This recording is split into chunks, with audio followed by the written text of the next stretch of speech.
برای همون برادرایی که در کامنتاری ها دیگران را تحقیر و توهین میکنن، دشنام و حقارت های فحش می نویسن، گفتنی هستم که پیامبر خدا صلی الله علیه و سلم شما را انسان های بد و بدکار و شریر می نامه.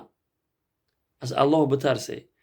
در روایت مسلم آمده است که جناب رسول الله صلی الله علیه و سلم می فرمایند برای انسان را بدکار و بدگوهر و شریر بودنش همین قدر کافی است که برادر مسلمانش تحقیر بکنه.